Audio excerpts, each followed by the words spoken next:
مجھے یہ عمل ملا بزرگوں سے کہ 625 دفعہ بسم اللہ الرحمن الرحیم لکھ کے اپنے پاس رکھیں، اس کی یہ برکتیں، اس کے یہ کمالات، اس کی یہ تاثیر ہے۔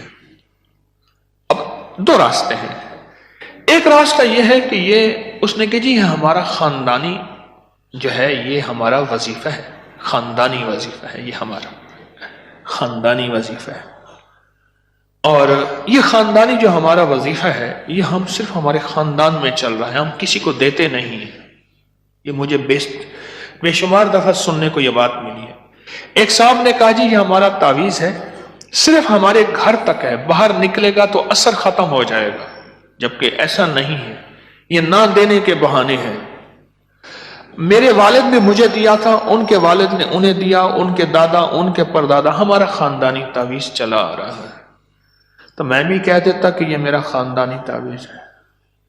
میں نے سوچا کہ ایسا نہیں کروں گا، اور یہ 625 دفعہ جو بسم اللہ الرحمن الرحیم ہر سال آپ کو جو چیز لکھوائی جاتی ہے، انسانیت کو نفع، فیض، فائدہ، اور ہمارے بزرگوں اور اکابر کے تجربات میں ہے، ہمارے بڑے بڑے اکابر کے تجربات میں میرے پاس اس کے ریفرنس اور حوالے ہیں، بہت زیادہ حوالے ہیں۔ شیخ خواجہ احمد دیربی رحمۃ اللہ علیہ فرماتے ہیں کہ جو اس کو لکھ کر اپنے پاس رکھے گا وہ مخلوق میں وقار پائے گا، عزت پائے گا، اور کوئی شخص اس کو نقصان نہیں پہنچا سکے گا، کوئی شخص اس کو نقصان نہیں پہنچا سکے گا۔ نواب صدیق حسن خان صاحب بھوپالی رحمۃ اللہ علیہ نے لکھا ہے کہ جو 625 مرتبہ یہ لکھ کر اپنے پاس، یعنی بسم اللہ الرحمن الرحیم لکھ کے اپنے پاس رکھے گا، اللہ اس کو عظمت اور ہیبت نصیب کریں گے، کوئی اسے ستا نہیں سکے گا۔ وہ جن ہے، وہ بھوت ہے، وہ ہمزاد ہے، وہ کوئی موکل ہے، وہ کوئی شرارہ ہے،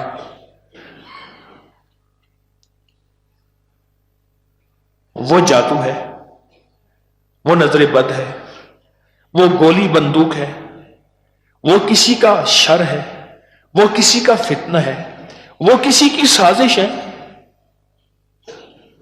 وہ چینا جھپٹی ہے، وہ گن پوائنٹ ہے، وہ زندگی کا کوئی طوفان اور آفت اور حادثہ ہے، لفظ آپ سنیں کوئی اسے ستا نہ سکے گا۔ کیا خیال ہے، یہ لفظ میں سارا کچھ آ گیا؟ اسے کوئی ستا نہیں سکے گا۔ بس ہر شخص یہ چاہتا ہے کہ اگر میں کسی کو نہیں ستاتا تو کوئی مجھے کیوں ستائے، شخص کی یہ چاہت ہوتی ہے۔ اگر میں معاشرے میں امن سے رہتا ہوں تو امن مجھے ملے، یہ میرا حق ہے، لیکن یہ حق تو ہے اس کا، لیکن ضروری نہیں کہ ایسا مل جائے۔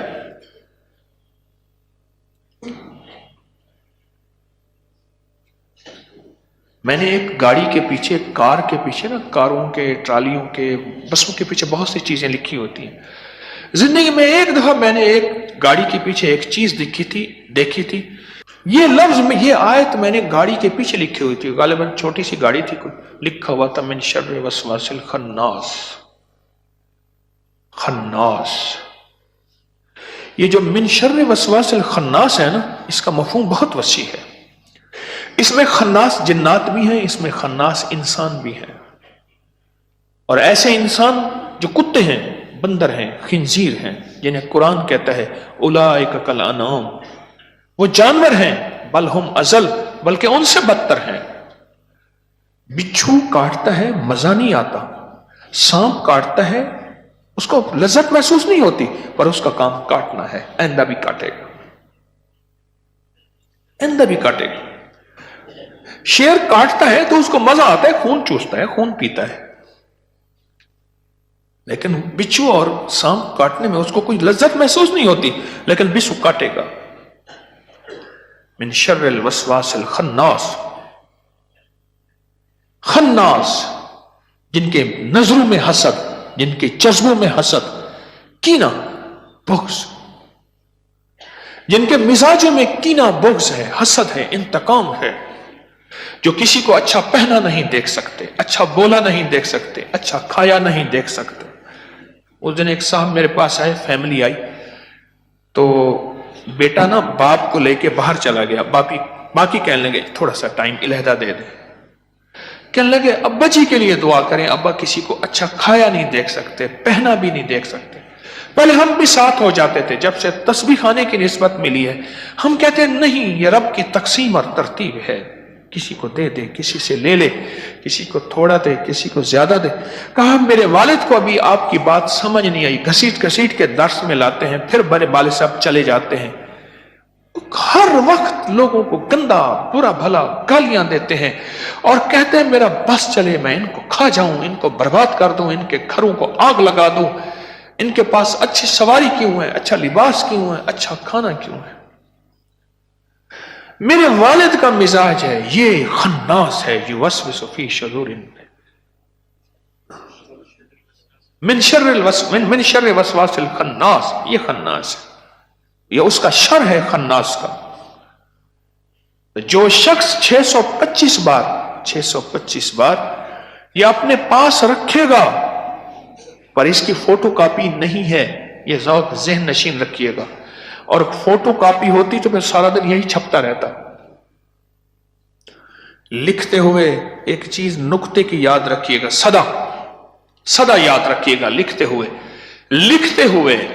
ہوئے اس کو جتنا توجہ اور دھیان سے لکھیں گے، جتنا درد سے لکھیں گے، جتنا اعتماد سے لکھیں گے، اور جتنا اپنے مسائل پہ کی توجہ اور مسائل پہ نظر رکھ کے لکھیں گے، اتنا اس کی تاثیر لفظوں، لہجوں، حرفوں، کیفیتوں، وجدان کے ذریعے منتقل ہوگی۔ ہاں، اس دن ایک صاحب مجھ سے کہنے لگے میں تعویذ دیتا ہوں، یہ وہ تعویذ ہے۔ کہنے لگے ایک دم تھکا اکا بیٹھا تھا، ایک بندہ مجھے کہنے لگا مجھے یہ تعویذ دے، میں نے کہا کل آنا۔ کہنے لگا نہیں ابھی دے، میں نے لکھ کے دے، میں جا لے جا، اور کہا میرے دل میں آیا کہ بھائی اس کو میں دفع کر رہا ہوں، لے جا رہا ہوں، جا لے جا، اس کا کام نہیں بنے گا، اس کا کام نہیں بنا۔ وہی تعویذ ہے، تعویذ وہی ہے۔ اس دن ایک بندہ مجھے پکڑ لیا، کہنے لگا دعا دے، میں نے کہا گن پوائنٹ پہ دعائیں نہیں ہوتی، دعائیں اندر سے نکلتی ہیں، تو پکڑ کے کھڑا ہو جا، اور کہا دعا دے۔ دعائیں ایسے نہیں ملتی، دعا اندر سے نکلتی ہے اور بے ساختہ نکلتی ہے۔ اور یاد رکھیے گا دعا کے لیے تقوی اور متقی اور بہت بڑی ہستی ہونا ضروری نہیں، اگر ایسا ہوتا تو پھر مظلوم کے لیے ساتھ یہ بھی شرط ہوتی، مظلوم لیکن متقی۔ مظلوم کے لیے تو کلمے کی شرط بھی نہیں ہے، مظلوم کافر بھی ہے تو مظلوم ہے، مظلوم اگر کافر بھی ہے تو مظلوم ہے۔ دعا جس طرح مظلوم کی اندر سے تڑپ کے ساتھ نکلتی ہے اور عرش کو جا کے ہلاتی ہے، اس طرح کسی فقیر کی دعا بھی تڑپ کے ساتھ نکلتی ہے اور عرش کو جا کے ہلاتی ہے اور اللہ کے خزانوں سے فیصلے کرواتی ہے۔